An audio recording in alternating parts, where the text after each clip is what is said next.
తెలంగాణ చెప్పుకుంటూనే వేదిక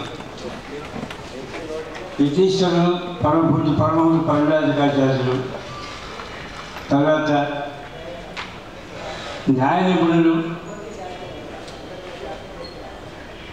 రాజ్యసభ సభ్యులు, శాసనసభ్యులు వీరందరూ అలంకరించబడే సభకు నాకు ఈనాడు తెలిసే యాజమాన్యం ఏదైతే గొప్పగా సన్మానం చేసినారో నేను వాళ్ళు చాలా రుణపడున్నాను.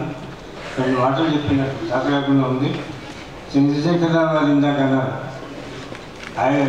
అయితే చెంది చేయాలి, తప్పకుండా నన్ను నేను ఉపయోగించిన అధికారం బాధ్యత కూడా నాకు ఉంది.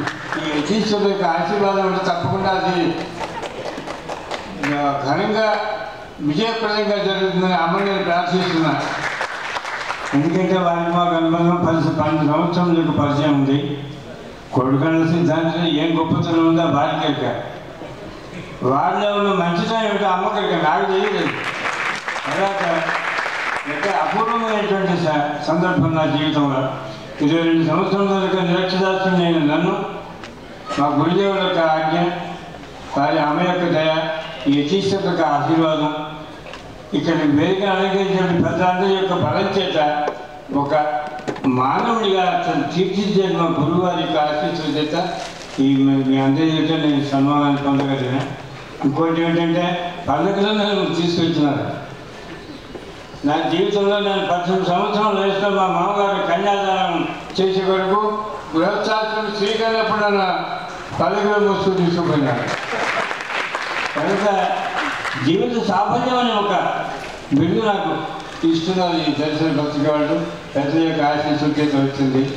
నిజంగా నేను అమ్మ యొక్క సేవ చేత, గురువు గారి యొక్క ఆశీర్వాద పనం చేత, యతీశ్వరుల యొక్క నారాయణ స్మృతుల చేత నా జీవితం సఫలమైనదిగా భావిస్తున్నాను. ఎందుకంటే ఆమె గృహశాస్త్రం స్వీకరణకు పల్లెకి పోయినా ఇక నా జీవిత సాఫల్యం ఫలవంతమయ్యే కొరకు ఈ పల్లెలో నన్ను ఇక్కడికి చంద్రశేఖరరావు గారు మొదలైన పెద్దలందరూ కూడా పల్లెకి వెంట వచ్చి నన్ను తీసుకుంటున్నారు. ఏ క్లిష్ట పరిస్థితి ఎదుర్కొంటున్నారో ఆ క్లిష్ట పరిస్థితి తొలగించి అమ్మ సంపూర్ణంగా వారికి అనుగ్రహించవలసిందిగా అమ్మను నేను తీర్చక మనకి నివాసం అయినటువంటి విషయాన్ని ప్రార్థిస్తున్న మాట్లాడుతూ మళ్ళీ తెలంగాణ వాడిని. తర్వాత చాలా సమయం లేదు. యతీంద్ర వారి ఉపన్యాసానికి రమణాచార్య అధ్యక్షుల వారు టైం ఇచ్చినారు. మాకు 2 నిమిషం సమయం ఇచ్చింది. వారికి సభాసదులైన ప్రజలందరికీ మేము బ్రాహ్మణులు ఆశీర్వదించాలని ఉన్నారు. ఇందులో మా బ్రాహ్మణులు కూడా ఉన్నారు, వైష్ణవులు ఉన్నారు. వాళ్ళందరికీ నమస్కారాలు ప్రజలందరికీ. తర్వాత యతీంద్రుడికి పాదాభివందనం చేస్తూ ఇంత గొప్పగా ఆనాటిలో చైనాలకి సార్వభౌముని పల్లెకి మోసుకోవాలంటే చరిత్ర చెప్తున్నారు. మీరు చూడలేదు, నేను చూడలేదు. నేను అంత కవిని కాదు, అంత జ్ఞానవంతుని కాదు. ఈయన సామాన్య మార్గంలో ఉన్నటువంటి పల్లెటూళ్ళలో ఉన్నటువంటి వృద్ధ బ్రాహ్మణుడిని మీరందరూ పల్లెటూరులో తీసుకుని ఘనంగా సన్మానం చేసిందంటే ఆనాడు ధన్యవాదాలు.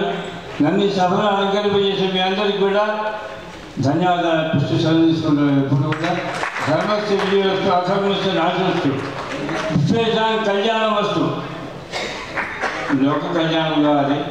ధర్మం క్షీణించే కాలం వచ్చింది. ధర్మను ఈ పెద్దల యొక్క ఆశీస్సుల చేత ఆ ధర్మం అనే ఖడ్గాన్ని పట్టుకొని అధర్మం అనే దాన్ని మనం నశింపజేయాల్సిన సమయం ఆసన్నమైంది. అందువలన గీతాచార్యుడు కృష్ణ పరమాత్మ చెప్పినాడు, ఎప్పుడైతే అధర్మములకు ఔన్నత్యం వస్తుందో అప్పుడు నా యొక్క ఆత్మను సృష్టించాలని ఈ రూపంలో, ఈ యతీశ్వరుల రూపంలో వచ్చి